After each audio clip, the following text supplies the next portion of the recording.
Hi everyone, my name is Kayla Larry and I am doing another video for my communication law and ethics class. Today I will be going over chapter 7 and that was over identifying suspects. This chapter talked about the unfortunate events that happened on May 17th, 2015 in Waco, Texas. It was a horrible gunfight between two rival gangs. It also involved the police, and in the results of that, a lot of people died. Well, not a lot, but many people died. People from both gangs as well as two civilians that weren't a part of anything died. They were victims of this attack.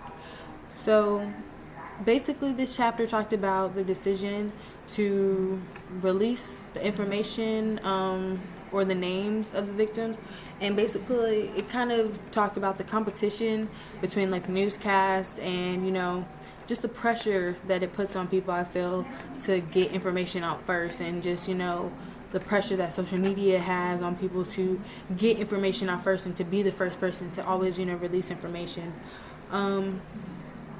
Jane Wheeler, that was basically who the story kind of tailored around, and she was put in charge of finding the victims' names. She was searching, through social medias and internets and stuff like that. She actually talked to somebody that was a part of the Waco police force, and they told her that they were not releasing the names yet. They were having a hard time identifying everybody. It was a lot going on. People weren't cooperating, and so until they had everything on their end together, they weren't releasing the names to anybody. And because of that, I feel like Jane also kind of wanted to take a step back from this story a little bit, if that makes sense. But I'm going to talk a little bit more about that a little bit later on in the video. But this story was a very huge story locally and nationally. And like I said before, everybody was scrambling for information. Everybody was trying to be the first, newscast to report information about the story, because this was something that did not normally happen, especially in a small town like Waco on a Sunday. Like, this wasn't something that was, a constant thing. This was out of the norm. So everybody was trying to figure out how they could be the first, get the information out there. Because, I'm sorry. So, like I said, the police were not releasing information to the public or to the newscast, but another local newscast found the names and decided to release them. And after that happened, everybody else was kind of like, it's already out there, so we might as well release them too. Like, we need to be the next people out here getting information, out here verifying things. But Jane didn't want to release the information. She didn't want to release the names. Janet.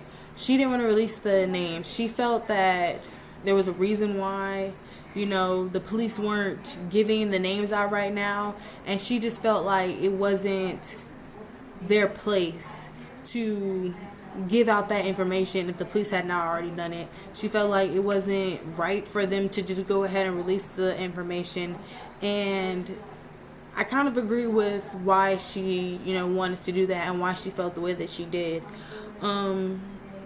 She felt that everybody was just, so quick to make the decision without any type of, question about it, with any type of discussion about the repercussions of what was going to happen once they did release the information. She kind of just felt like everybody didn't care, I guess you can say, or they felt like the damage had already been done a little bit, so, they might as well go ahead and, release the information because somebody else had already done it. And, as far as social media goes, and just with no one was hot, people was fresh, it's always important to be that first person, or, be that person that's on the lead for things and on the story for things. And I feel like that kind of got in the way of ethics and integrity in this story a little bit with some of the people that Janet was working with, and I believe that made her feel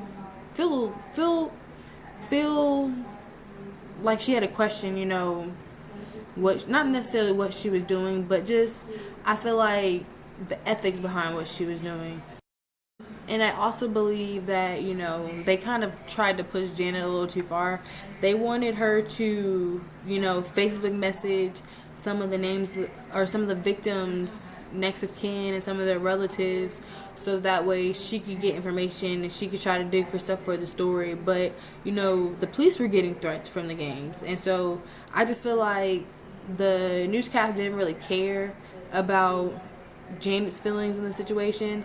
They were just trying to get that next lead, that next story, and I feel like it didn't matter about anything else. Part of what was talked about in the story was minimalizing harm. And so it was developed from the golden rule, which is treat others how you would want to be treated.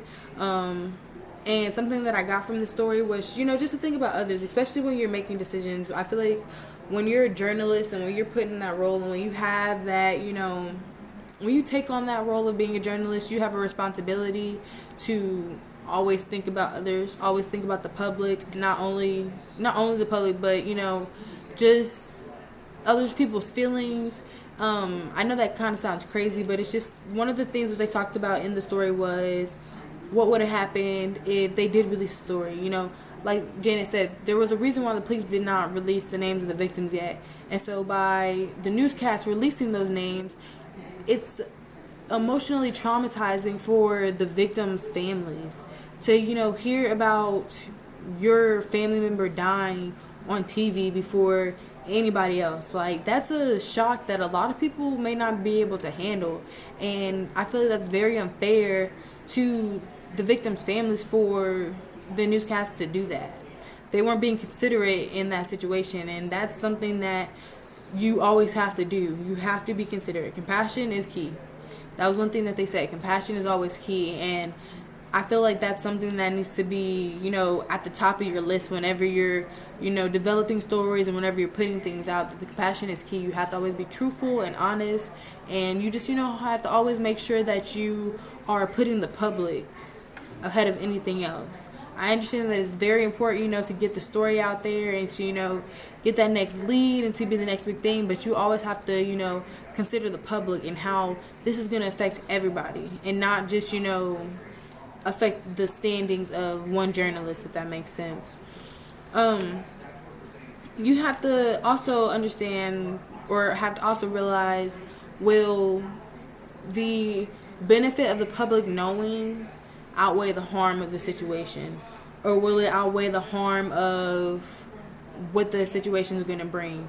One thing that Janet talked about a little bit later on in the story is how she felt like nobody cared, or not even necessarily nobody cared, but nobody discussed what was going to happen after they released these names and the effect that it was going to happen, the effect that it was going to have on people after they released these names.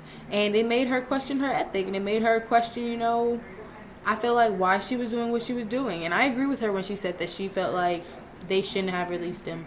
I feel like they should have waited, and I don't think that, I feel like when you're in that type of position, you can't allow the pressures of society and the pressures of social media and, just pressures of everything going on to outweigh your judgment in making a good decision. And I feel like that's something that a lot of them did in this situation. And I feel like especially with this type of situation and with this type of, sensitive topic, you have to be very considerate, and you have to just really think about, the point A to point Z of how this is going to affect every single part of this situation. One of the examples that they used was, what if the mayor what if it was a mayor in a different situation and the mayor had got killed? Would you release the information then? And I just feel like even in that situation, I feel you have to pick and choose. A lot of times you have to pick and choose the story, pick and choose the situation. Every situation isn't the same, but it's just like they said, when they were describing minimalizing harm. You just have to always be compassionate and consider the outcome of the situation. You have to always consider what's going on in the situation, and how this information is going to not only, affect people individually, but the public as a whole. And I feel like that's just something that's very important for journalists to realize. And I feel like that's something that I learned even just personally. Whenever you get information personally, like this, it doesn't have to be this situation, or this, I guess, principle does not only have to be applied to large situations or large scale problems.